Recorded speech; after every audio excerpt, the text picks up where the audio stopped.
आता मुळात शिवाजी कोण होता हे पुस्तक जे कॉम्रेड गोविंद पानसरेंनी लिहिलंय ते 88 सालामध्ये म्हणजे 1988 मध्ये पहिली आवृत्ती प्रसिद्ध झाली. त्या सालापासून या पुस्तकाच्या संदर्भात वाद हे झालेले आहेत, पण ते वाद आज ज्या थराला होत आहेत त्या पद्धतीचे आपल्याला झालेले दिसत नाही. पुस्तकातल्या आशयाबद्दल मतभेद असू शकतात, पुस्तकातला आशय हा चुकीचा आहे, कुठले पुरावेत याची चर्चा, याचा कल हा होऊ शकतो, पण चर्चा त्या पातळीवर नेलीच गेलेली नाही. 1988 साली हे पहिल्यांदा पुस्तक लिहिलं गेलं, ज्याचे प्रकाशक खुद्द कॉम्रेड गोविंद पानसरे होते.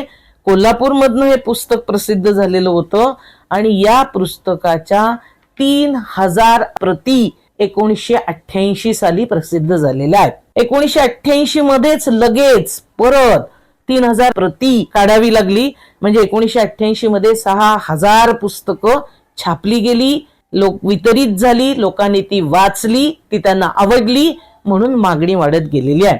1998 मे मध्ये 3000, पुन्हा सप्टेंबर मध्ये 5000, 1989 मध्ये 5000, पुन्हा 1990 मध्ये 5000, 1990 मध्ये 1000, 1991 मध्ये 5000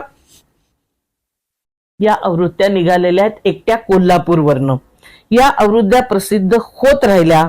या केवळ मी कोल्हापूर मधल्या सांगते, आणि याच्या व्यतिरिक्त कॉम्रेड पानसरेंनी पुस्तकात स्वतः लिहिलेलं होतं की खुला परवाना आहे कुणी पण त्या प्रसिद्ध कराव्या. इतरांनी प्रसिद्ध केलेल्या अगदी उर्दू भाषेत सुद्धा शिवाजी कोण होता हे पुस्तक प्रसिद्ध आहे. त्या आवृत्त्या आपण इथे धरलेल्या नाहीत.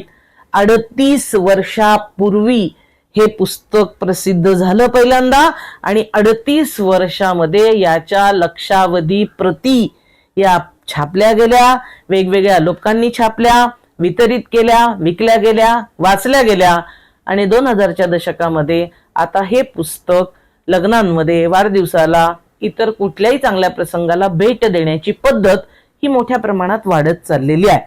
या एवढ्या सर्व आवृत्त्या मी सांगितल्या, याचं कारण हे आहे, मला आपलं लक्ष ह्याच्याकडे वेधायचंय की एवढ्या आवृत्त्या प्रसिद्ध होणं, लेखकानं त्या लिहित राहणं, त्याच्यात भर घालत राहणं आणि लोकांनी त्या वाचणं, या सर्वांमधला एक ज्ञान व्यवहार आपण लक्षात घेतला पाहिजे.